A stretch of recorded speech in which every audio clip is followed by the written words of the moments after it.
chui đời chui thật cả bà tăng chất tiếp tu bà trong ô con thèn bà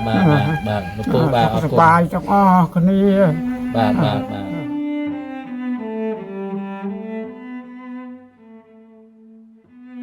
បាទជំរាបសួរទៅដល់ពុកម៉ែបងប្អូនត្រង់ឯអាដាមលោកជំទាវលោកស្រីថ្ងៃនេះដែរគឺខ្ញុំក្រុមការងារយើងខ្ញុំបាទបានចុះមកដល់ទឹកដីស្រុកមុខកំពូលដែលនៅខេត្តកណ្ដាលបាទដែលស្ថិតនៅភូមិលើឃុំព្រែងចាញ់ស្រុកមុខកំពូលហើយសកម្មភាពយើងចុះមកថ្ងៃនេះគឺយើងយកសម្ភារៈគ្រឿងបរិភោគអំណោយជួយទៅដល់លោកពូផេងបាទដែលស្ថិតនៅភូមិលើនេះតែម្ដងបាទដែលគាត់មានជីវភាពកង្វះខាតបាទមែនតែនតែម្ដងបាទដោយសារប្រពន្ធរបស់គាត់បានស្លាប់ចោលគាត់ជាយូរឆ្នាំហើយគឺការគាត់រងសម្ពាធបាទនឹងការចិញ្ចឹមកូនចិញ្ចឹមចៅជាច្រើនអ្នកដោយហេតុនេះគឺក្រុមការងាររបស់យើងខ្ញុំបាទ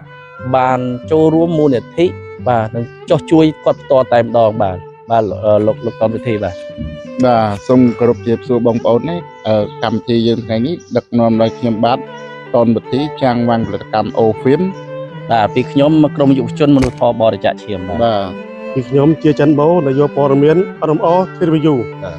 បាទចង់ដឹងតែគ្រួសារគាត់លំបាកវេទនាប៉ុណ្ណាចាំជើញទស្សនាទាំងអស់គ្នាពុកម៉ែបងប្អូនឥឡូវយើងបានធ្វើដំណើរដល់ចិត្តដល់ផ្ទះគាត់ហើយបងប្អូនឥឡូវយើងចូលទាំងអស់គ្នាបាទយើងកំពុងធ្វើដំណើរដោយស្មៅជើងដល់ផ្ទះគាត់យើងយន្តយើងដឹកអំណោយនឹងជួយបរិភោគមកតាមដល់ជំរាបសួរលោកគ្រូបាទលើនេះអីបងchạy cho nó phát thẳng đấy ហ៎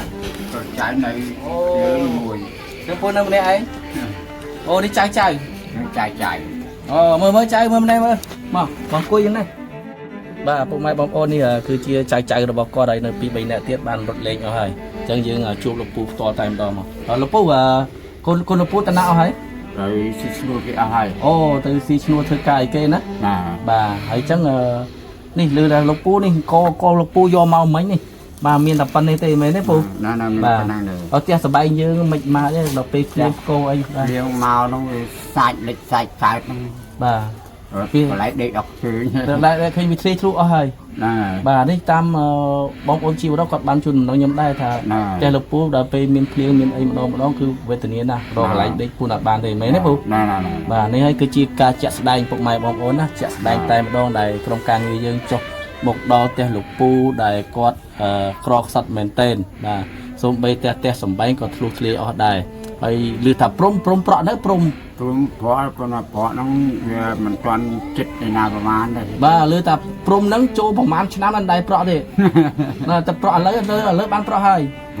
បាទពុកម៉ែបងប្អូនមិនខ្ញុំចេះតែនិយាយទេគឺដំណឹងហ្នឹងបានយូរហើយគឺព្រំហ្នឹងទៅបានប្រក់តែឥឡូវទៅមានលទ្ធភាពប្រក់ព្រំហើយធ្វើផ្ទះចង់អពុកទៅវិញអស់ហើយទៅបានប្រក់ព្រំនេះបាទយើងឃើញហើយមកទស្សនភាពជាក់ស្ដែងតែម្ដងណាពុកម៉ែបងប្អូនបាទលោកពូជាចុងក្រោយលោកពូសំណុំពរអ្វីដែលសពរជនសពរធរ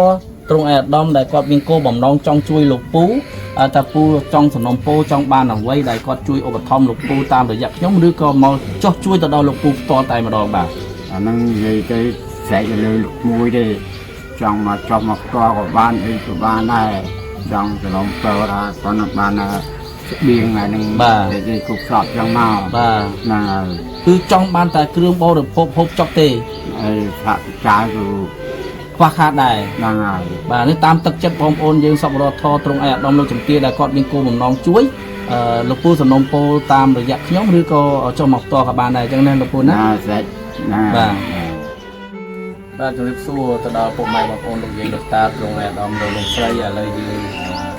មានជាសម្ភារៈគឺបរិភោគបន្តិចបន្តួចទេបាទហើយគឺជាអំណោយរបស់លោកវៃវេនិងអ្នកស្រីជីរ៉ែនដែលគាត់លក់គ្រឿងទេសនេះគឺឬគ្រឿងមហូបអាហារនេះគឺមានទឹកស្អ៊ីទឹកត្រីមានសៀងមានទៅគាត់បោះដុំនឹងលក់រាយបាទលោកវៃវេហើយនឹងអ្នកស្រីជីរ៉ែនគឺជាម្ចាស់ឌីប៉ូបើកបោះដុំបាទបោះដុំមកគ្រឿងបរិភោគតែម្ដងហើយនេះការជំនួយរបស់គាត់បន្តិចបន្តួចតែគឺក្រុមការងារយើង ដឹកនាំរបស់គាត់នេះទៅគាត់ជំនួយនេះយកមកជួយគាត់បន្តិចតួចទេសម្រាប់ដោះស្រាយជីវភាពរបស់គាត់មួយគ្រាឬក៏បានមួយពេលឬក៏បានពីរពេលដែរហើយចំនួនថវិកានេះគឺថវិកាក្រុមការងារយើងផ្ទាល់តែម្ដងបាទដែលមានចំនួនបន្តិចបន្តួចជូនទៅដល់គាត់ទៅពូបាទនេះគឺជាទឹកចិត្តរបស់ក្រុមការងារយើងបាទគឺថវិកាផ្ទាល់ខ្លួនតែម្ដងហើយនេះគឺជាអំណោយរបស់សប្បុរសជនមកចូលរួមបាទដោយហេតុនេះទ្រង់អាយដាមលោកស្រីសប្បុរសជនសប្បុរសធម៌អាចចូលរួមជួយឧបត្ថម្ភគាត់នៅវគ្គក្រោយក៏បានតាមរយៈលេខទូរស័ព្ទខ្ញុំនៅក្នុងការផ្សព្វផ្សាយហើយក៏ជួយចូលរួមមកដល់ផ្ទះគាត់តែម្ដងក៏បានដែលស្ថិតនៅភូមិលើឃុំព្រែកអញ្ចាញស្រុកមុខកំពូលខេត្តកណ្ដាលតែម្ដងបាទនេះគឺជាអំណោយដូចខ្ញុំបាននិយាយចឹងគឺជាអំណោយម្ចាស់ឧបត្ថម្ភបន្តិចបន្តួចទេហើយថវិកាគឺថវិកាក្រុមការងារយើងផ្ទាល់តែម្ដងបាទអញ្ចឹងដូចខ្ញុំបានជម្រាបជូនខាងលើចឹងបើសិនជាបងប្អូនលោកស្រីលោកជំទាវទ្រង់អាយដាមដែលមានគោលបំណងចោះជួយគាត់ផ្ទាល់ឬក៏តាមរយៈខ្ញុំបាទកុំភ្លេចអសោះនៅលេខទូរស័ព្ទនិង Telegram របស់ខ្ញុំបាទដែលដាក់ទៅអាប់ដេតខុសសិននៅពីលើវីដេអូរបស់យើងខ្ញុំបាទតែម្ដងបាទហើយចុះនៅក្នុងទីបញ្ចប់ទាំងលោកពូមានអ្វីដែលថ្លែងអំណរគុណទៅដល់ចាក់ឧបត្ថម្ភលោកពូបាទអរគុណច្រើនបានជួយឧបត្ថម្ភជាថវិកាបាទថវិកានិងគ្រឿងបរិភោគចឹងណាពូហើយគ្រឿងបរិភោគឡើងកបាទដោះស្រាយមួយគ្រាទៅលោកពូណាបាទដោយហេតុនេះចឹងទ្រង់អាយដាមលោកស្រីសប្បុរសជនដែលមានគោលបំណងជួយលោកពូផ្ទាល់ក៏អាចចុះមកដល់ផ្ទះគាត់តែម្ដងគាត់មានការរន្ធត់ណាស់ដែលបានចុះមកជួយគាត់គឺគាត់រកព្រឹកខ្វះល្ងាចរល្ងាចខ្វះព្រឹកទេហើយកូនគាត់នេះគឺដើរស៊ីឈ្នួលទៅបេះបន្លែបេះប្លុកបាទតាមចកាគេទៅដល់ល្ងាចឡើងមកផ្ទះបាន 10000 20000 ចឹងទៅយកមកដោះស្រាយទិញកចឹងទៅណាពូណាបាទទិញកទិញម្ហូបចឹងទៅចឹងពូបាទទៅជីទីបញ្ចប់ថ្លែងអំណរគុណដល់សប្បុរសយើងតាបាទសូមអរគុណដោយព្រះអង្គជួយដល់ជួយថវិកាកតាំងចិត្តទៅពូបាទសូមអរគុណច្រើនបាទពូបាទអរគុណសប្បាយទាំងអស់គ្នាបាទយើងឃើញជាក់ស្ដែងហើយទៅដល់ពុកម៉ែបងប្អូនសប្បុរសជនជាក់ស្ដែងគឺផ្ទះគាត់បាទផ្ទះគាត់គឺលហើយអស់ហើយជាងនេះគឺអត់មានថាអានៀតអីដែលបាំងបាត់ទេភ្លៀងមកគឺសាយហើយទៅមកផ្ទះគឺបានជួសជុលបាទប៉ុន្តែនៅតែលេចទេបាទរយៈពេលច្រើនឆ្នាំហើយទៅបានប្រក់គេហៅថាប្រក់ព្រំបាទព្រំផ្ទះព្រំអីហ្នឹងបាទហើយយើងឃើញជាក់ស្ដែងគឺផ្ទះគាត់ល្អប្រហែលហើយភ្លៀងម្ដងខ្យល់ក៏ត្រាក់ម្ដងបាទមានការភ័យរន្ធត់ដែរចំពោះរូបគាត់បាទអញ្ចឹងបងអូភៀម01មានភាសាអីទៅបន្តទៀតបាទអញ្ចឹងចង់ជម្រាបជូនពុកម៉ែបងប្អូនណាបើចង់ជួយគាត់គឺអាចមកជួយផ្ទាល់បានឬក៏ជួយតាមរយៈលេខខាងខ្ញុំក៏បានដែលខ្ញុំបានដាក់លើហ្នឹងហើយដល់ពេលមកគឺខ្ញុំនឹងផ្សព្វផ្សាយជូនបន្តទៀតបាទដោយលោកសុនរុនគាត់បញ្ជាក់អញ្ចឹងមើលទៅផ្ទះគាត់ទៅហើយមិញគាត់ណាជំនួយយើងបានពីលោកវាយវែងបន្តិចបន្តួចហើយក្រុមការងារយើងមិញបានកឲ្យបច្ច័យហ្នឹងបានតិចតួចមើលអារម្មណ៍គាត់ភើបមែនតើដុកដួលមែនតើបាទហើយអញ្ចឹងបញ្ជាក់ថាគាត់ហ្នឹងពិតជាអត់មែនតើហ្នឹងមែនបាទហើយយើងគឺសម្ភារៈរបស់យើងបន្តិចបន្តួចទេប៉ុន្តែគាត់មានទីក្តីរន្ធត់បាទដោយសារអី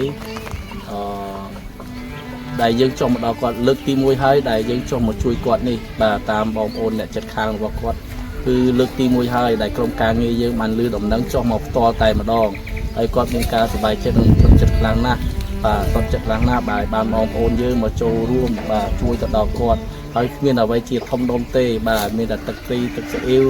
ហើយនឹងអង្ករបាទមកកញ្ចប់តូចហើយនឹងថវិកា4-50000ចឹងដែរបាទហ្នឹងដល់គាត់ដោះស្រាយជីវភាពមកពេលបាទទីបញ្ចប់ខ្ញុំបាទតនបទីនិងលោកសុនរុនខ្ញុំបាទជាច័ន្ទម៉ូបាទសូមគោរពលាបងប្អូននៅត្រឹមនេះបាទសូមប៉ុន្តែជូនពរមុននឹងជម្រាបលាគឺជូនពរឲ្យបងប្អូនរកស៊ីទទួលទានមានបានកើតការវាគុំជាក់ជំរួយទាំងអស់ពងខ្ចីចឹងអរគុណ